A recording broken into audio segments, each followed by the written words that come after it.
Hello everyone, स्वागत है आप सभी का आपके अपने ही यूट्यूब चैनल शिक्षा मंथन व विकास सर पर।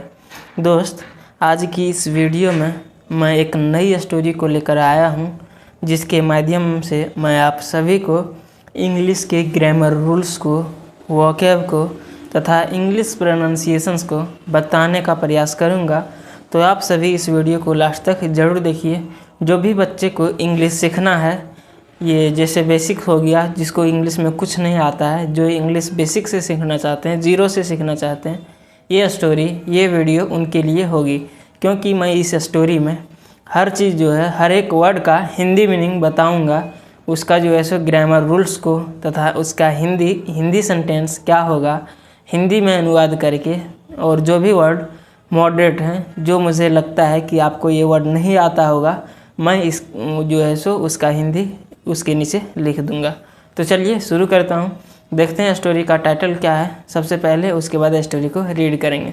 देखिए स्टोरी का टाइटल क्या है। स्टोरी का टाइटल है आ पीट ब्रिम्ड विद वाटर। देखिए आप सभी को पता है, आ मतलब होता है एक, पीट मतलब होता है गड्ढा। पीट मतलब क्या होता है? पीट मतलब होता है गड्ढा, है ना। उसके बाद क्या है? ब्रिम्ड। ब्रिम्ड मतलब होता है लबालब। ब्रिम्ड मतलब क्या होता है? ब्रिम्ड मतलब होता है लबालब। और उसके बाद विथ मतलब होता है से, और वाटर मतलब पानी। तो इसका हिंदी क्या होगा? एक गड्ढा पानी से लबालब भरा, है ना। एक जो है सो गड्ढा पानी से लबालब भरा। कहानी जो है वो एक गड्ढा के बारे में, जो लबालब भरा है उसके बारे में है। देखिए क्या है।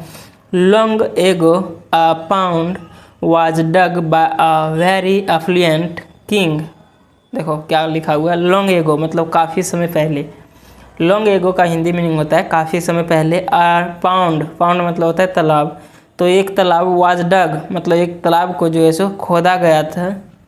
क्या किया? खोदा गया। By a very affluent king, किसके द्वारा? अ वेरी अफ्लुएंट मतलब एक बहुत धनी। अफ्लुएंट मतलब होता है धनी। इसका मतलब क्या होता है? इसका मतलब होता है धनी। तो एक बहुत धनी राजा के द्वारा एक गड्ढा को खोदवाया गया। एंड और इट वाज अनाउंस्ड, और इसे घोषणा की गई। घोषणा क्या की गई? देखिए, डेट की one person from each household would have to bring a glass of milk during the night and pour it into the pond. देखिए कितना लंबा सेंटेंस है, ध्यान से आप लोग देखिएगा क्या क्या इसमें है। देखो, वन पर्सन यानी कि एक व्यक्ति, फ्रॉम ईच हाउस होल्ड मतलब प्रत्येक घराने से, प्रत्येक घर से, वुड हैव टू ब्रिंग एक व्यक्ति को प्रत्येक घर से जो है सो लाना होगा। क्या लाना होगा? देखो, ब्रिंग मतलब होता है लाना। वुड हैव जो लगा है इसका मतलब लाना होगा। अ ग्लास ऑफ मिल्क, किसको लाना होगा? अ ग्लास ऑफ मिल्क मतलब एक गिलास दूध को। ड्यूरिंग, ड्यूरिंग मतलब कब? ड्यूरिंग ये समय बताता है। ड्यूरिंग द नाइट कब लाना होगा? रात के समय में। जो है सो रात के समय में जो है सो प्रत्येक लोग को, प्रत्येक घराने से एक लोगों को जो है सो एक गिलास दूध लाना होगा। एंड पर और डालना होगा इट, इसे। देखो पर मतलब होता है डालना, और डालना होगा। पर मतलब हो जाएगा डालना या फिर बहाना। तो डालना होगा इट, इसे, इनटू द पॉन्ड, किस में डालना होगा? तालाब में डालना होगा। नेक्स्ट देखिए, नेक्स्ट क्या है? सो ताकि the pond should be full of milk by the morning. देखो क्या लिखा हुआ है। ताकि जो है सो क्या? पॉन्ड तालाब भर जाए, ताकि तालाब भर जाए पूरी तरह से।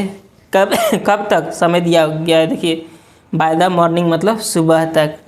देखिए कहा गया है इस स्टोरी में कि राजा के द्वारा एक तालाब को खुदवाया गया, और उसने घोषणा किया कि प्रत्येक घराने से, प्रत्येक घर से एक व्यक्ति को एक गिलास दूध को लाना होगा और इस तालाब में डालना होगा, है ना, ताकि जो है सो तालाब सुबह तक दूध से भर जाए। आफ्टर रिसीविंग द ऑर्डर, देखो आफ्टर मतलब होता है के बाद, रिसीव मतलब प्राप्त करना, द ऑर्डर, ऑर्डर मतलब आदेश को, या फिर आदेश को प्राप्त करने के बाद, एवरीबॉडी वेंट होम। देखो एवरीबॉडी, एवरीबॉडी मतलब प्रत्येक लोग, वेंट गया, होम मतलब घर। जो है सो इन्फॉर्मेशन, जो सूचना थी वो प्राप्त करने के बाद सभी लोग घर गए।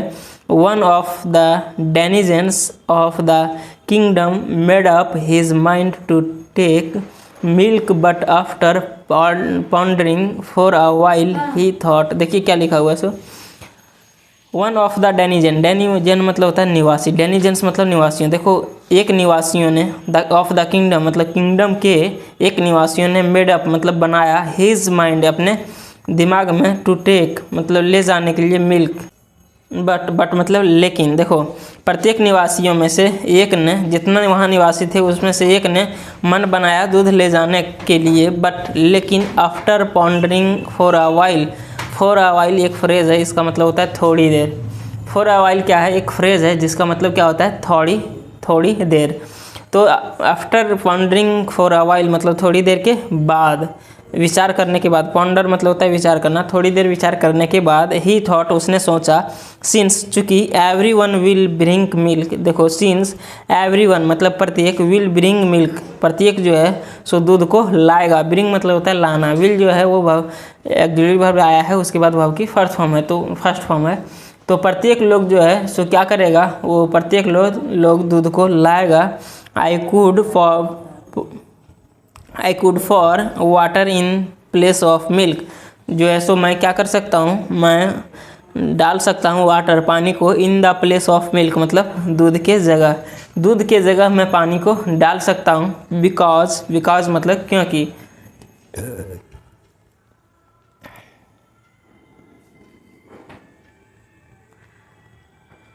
देखिए लिखा हुआ है बिकॉज मतलब क्योंकि, इट वुड बी हार्ड। देखो यह जो होगा सो कठिन होगा, क्या होगा, यह कठिन होगा, इट वुड बी हार्ड या कठिन होगा, टू सी मतलब देखना, इन द ट्यूबलाइट, किस में देखना, ट्यूबलाइट में देखना, रात में देखना जो है सो यह कठिन होगा, किसके लिए, राजा के लिए। क्यों कठिन होगा, क्योंकि रात में जो है सो पानी जो है सो तुरंत हम डाल देंगे किस में, उस तालाब में, उस पॉन्ड में, है ना।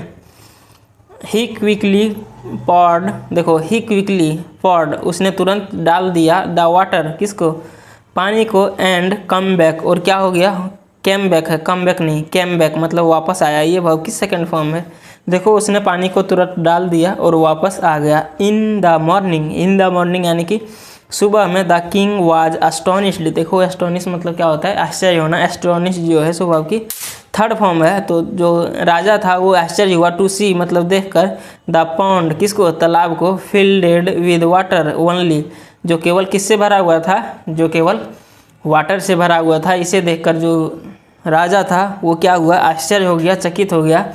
इट सो हैपेंड ऐसा लगता है, इट सो हैपेंड मतलब ऐसा हुआ, डेट की, देखो इट सो हैपेंड मतलब क्या होता है, ऐसा हुआ, डेट की, एवरीवन थॉट सभी लोग ने सोचा, लाइक द डेनिजन किसके जैसा, डेनिजन के जैसा। इसीलिए तो यहाँ जो सेंटेंस दिया हुआ है, क्या दिया हुआ है कि देखो वन ऑफ द डेनिजन्स मतलब प्रत्येक निवासियों में से एक ने, ऑफ द किंगडम के प्रत्येक निवासियों में से एक ने मन बनाया कि क्या चीज़ ले जाने के लिए, दूध ले जाने के लिए, बट लेकिन कुछ देर बाद विचार करने के बाद उसने भी सोच लिया कि हमको दूध नहीं ले जाना है, क्योंकि सभी लोग दूध ले जाएंगे तो हम पानी ले जाएंगे, ताकि जो है सो मेरा फ़ायदा हो और राजा समझ भी ना सके, है ना। यही कहकर उसने भी सोच के क्या किया, पानी दे दिया। आई विल नॉट फॉर, देखो आई विल नॉट फॉर क्या उसने, वो सब ने सभी के जैसा क्या सोचा, I will not for the milk, में जो है सो दूध को नहीं डालूंगा, समवन एल्स विल डू, जो है सो कोई दूसरा और इसे करेगा, कोई दूसरा दूध को डालेगा, है ना। देखिए ये जो कहानी थी वो कहानी एक राजा और बाकी निवासियों के बीच की थी। एक राजा के द्वारा आदेश दिया गया कि ये एक तालाब था, उस तालाब को पूरी दूध से भरना था, तो उसने आदेश दिया कि सभी घर से, प्रत्येक घर से एक एक व्यक्ति आएगा, एक एक गिलास दूध लेकर और इस तालाब में डालेगा, है ना। तो सभी निवासियों ने सुनकर वो जो है सो वहाँ से वापस घर आया। उसके बाद एक निवासी जो था उसने मन बनाया कि दूध देंगे, बाकी निवासी का दिमाग में था कि पानी डाल देंगे, बाकी दूसरा लोग तो दूध देबे करेगा। तो इससे सोचकर एक निवासी जो है सो बनाया था क्या चीज़, दूध डालने का, लेकिन वो भी विचार करके सोच करके वो भी जो है सो पानी में बदल गया और उसने भी पानी को डाल दिया। और रात में सभी ने पानी डाल उसमें सभी ने तालाब में पानी को डालकर आ गया। और जब सुबह जो है सो राजा उठा सुबह में, तो उसने देखा जो तालाब था वो सिर्फ पानी से भरा था। तो वो आश्चर्य हुआ और इसे देखकर कि जो तालाब में है केवल पानी है, एक भी गिलास कोई दूध नहीं डाला है ना। तो अब देख लेते हैं हम लोग मॉरल इसका। मॉरल मतलब शिक्षा। इस कहानी से हम लोगों को क्या सीख मिला, तो लिखा हुआ देखिए, डोंट नेगलेक्ट योर ड्यूटी। देखो, डोंट नेगलेक्ट मतलब कभी भी इनकार नहीं करो, कभी भी उपेक्षा ना करो। योर ड्यूटी मतलब अपने कर्तव्य का। ड्यूटी मतलब क्या होता है? ड्यूटी मतलब होता है कर्तव्य। अपने कर्तव्य का कभी भी उपेक्षा ना करें, है ना। तो दोस्त, ये स्टोरी आप सभी को कैसा लगा आप इसे कमेंट में ज़रूर बताइए। और यदि ये स्टोरी से आप सभी को कुछ सीखने को मिला तो प्लीज़ चैनल को सब्सक्राइब कर दीजिएगा, वीडियो को लाइक कर दीजिएगा, वीडियो को दोस्तों के साथ शेयर कर दीजिएगा। मैं इसी प्रकार से रेगुलर एक नई स्टोरी को, एक मॉरल स्टोरी को लाता रहूँगा और आप सभी को इंग्लिश जो है सो सिखाने का, इंग्लिश का डर भगाने का प्रयास करता रहूँगा। तो हम लोग फिर मिलेंगे नेक्स्ट वीडियो में। तब तक के लिए जय हिंद। अपना ख्याल रखिए, अच्छे से पढ़िए, ध्यान से पढ़िए।